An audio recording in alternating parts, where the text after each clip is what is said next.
पिछले वीडियो में हमने पढ़ा था भारतीय राष्ट्रीय आंदोलन, ठीक है। तो इस चैप्टर में हम देखने वाले हैं एक दृष्टि से फरवरी 1916 में बनारस में गांधी जी का भाषण मात्र वास्तविक तथ्य का ही उद्घाटन था, ठीक है। तो उन्होंने जो भाषण दिया था फरवरी 1916 में बनारस में गांधी जी ने, वो एक तथ्य का ही उद्घाटन था। अर्थात भारतीय राष्ट्रवाद वकीलों, डॉक्टरों और जमींदारों जैसे विशिष्ट वर्गों द्वारा निर्मित था, ठीक है।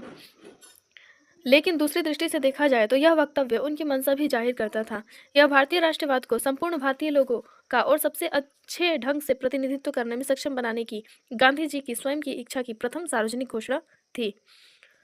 उसी वर्ष के अंतिम माह में गांधी जी को अपने नियमों को व्यवहार में लाने का अवसर मिला। दिसंबर 1916 में लखनऊ में हुई वार्षिक कांग्रेस में बिहार में चंपारण से आए एक किसान ने उन्हें वहां अंग्रेज नील उत्पादकों द्वारा किसान के प्रति किए जाने वाले कठोर व्यवहार के बताया, ठीक है।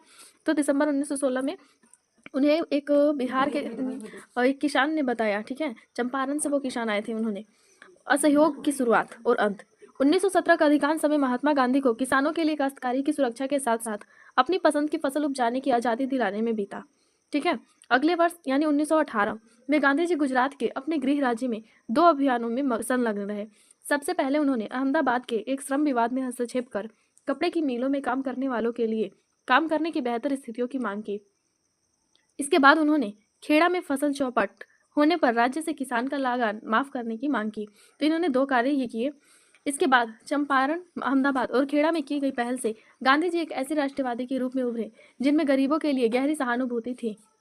इसी तरह ये सभी स्थानिक संघर्ष थे। इसके बाद 1919 में औपनिवेशिक शासकों ने गांधी जी की झोली में एक ऐसा मुद्दा डाल दिया जिससे वे कहीं अधिक विस्तृत आंदोलन खड़ा कर सकते थे। बिना जांच के कारावास की अनुमति दे दी, ठीक है। इसके बाद कह रहा है कि एक ऐसा मुद्दा डाला था 1914 से 1918 के महान युद्ध के दौरान अंग्रेजों ने प्रेस पर प्रतिबंध लगा दिया और ये कहा कि बिना जांच के कारावास मिलेगा। अब सर सिडनी रॉयल की अध्यक्षता वाली एक समिति की संस्तुतियों के आधार पर इन कठोर उपायों को जारी रखा गया। तो ये हुआ। तो इसके लिए गांधी जी ने क्या किया, इसके जवाब में गांधी जी ने देश भर में रॉलेट एक्ट के खिलाफ एक अभियान चलाया, ठीक है।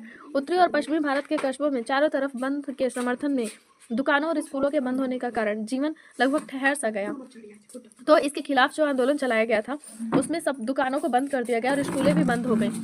पंजाब में विशेष रूप से कड़ा विरोध हुआ, जहाँ के बहुत से लोगों ने युद्ध में विशेष अंग्रेजों के पक्ष में सेवा की थी और अब अपनी सेवा के बदले में इनाम की अपेक्षा कर रहे थे।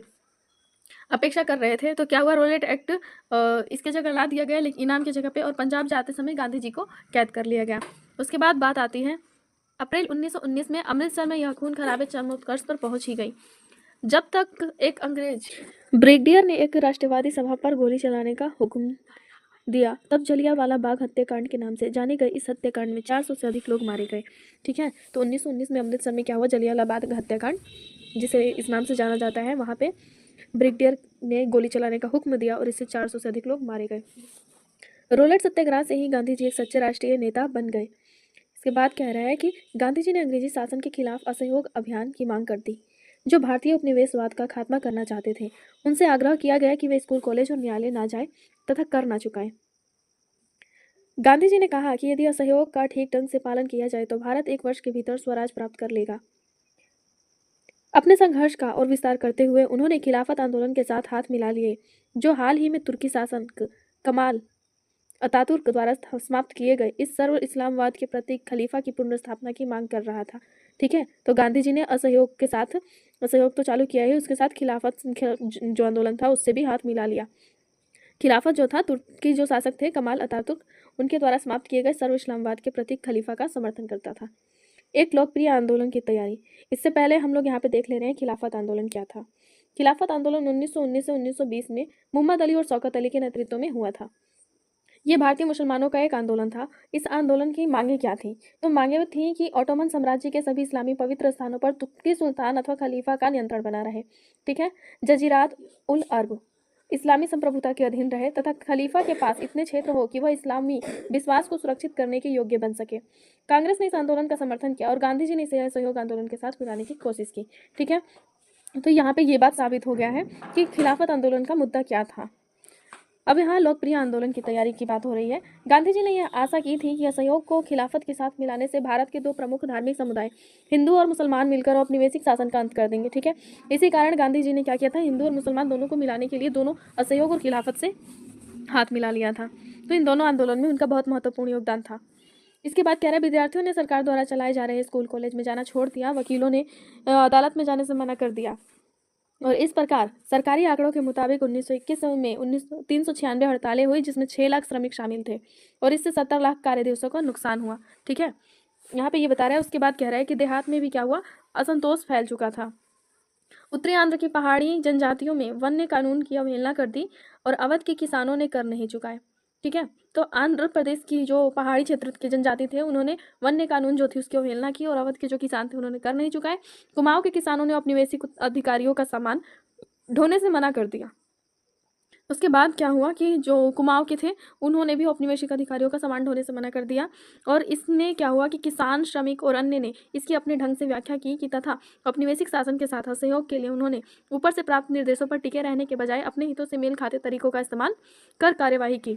महात्मा गांधी के अमेरिकी जीवनी लेखक लुई फिशर ने लिखा है, वो उनके अमेरिकी जीवनी के लेखक है लुई फिशर। उन्होंने लिखा है कि असहयोग भारत और गांधी जी के जीवन के एक युग का ही नाम है। ठीक है, तो अमेरिकी जीवनी लेखक लुई फिशर ने ये बात लिखा था कि असहयोग जो है भारत और गांधी जी के जीवन की एक युग की ही कहानी है। असहयोग शांति की दृष्टि से नकारात्मक किंतु प्रभाव की दृष्टि से बहुत सकारात्मक था। इसके लिए प्रतिवाद, परित्याग और स्वशासन आवश्यक थे। ठीक है, तो शांति की दृष्टि से तो असहयोग नकारात्मक था, लेकिन प्रभाव अगर देखा जाए तो उसका सकारात्मक पड़ा। यह स्वशासन के लिए एक प्रशिक्षण था और 1857 के बाद के पहली बार ऐसा हुआ कि असहयोग आंदोलन के कारण अंग्रेजों की जो नींव थी ना वो हिल गई। फरवरी 1919 में किसानों के एक समूह ने संयुक्त प्रांत में चोरी चोरापुरवा में एक पुलिस स्टेशन पर आक्रमण कर दिया। आक्रमण किस तरीके से किया, उसमें आग लगा दिया, जिसके कारण से अनेकों पुलिसों की जान चली गई। ठीक है, और इस कारण से महात्मा गांधी को यह आंदोलन तत्काल वापस लेना पड़ा। उन्होंने जोर दिया कि किसी भी तरह की उत्तेजना को निहत्थे और एक तरह से भीड़ की दया पर निर्भर व्यक्तियों की घृणित हत्या के आधार पर उचित नहीं ठहराया जा सकता।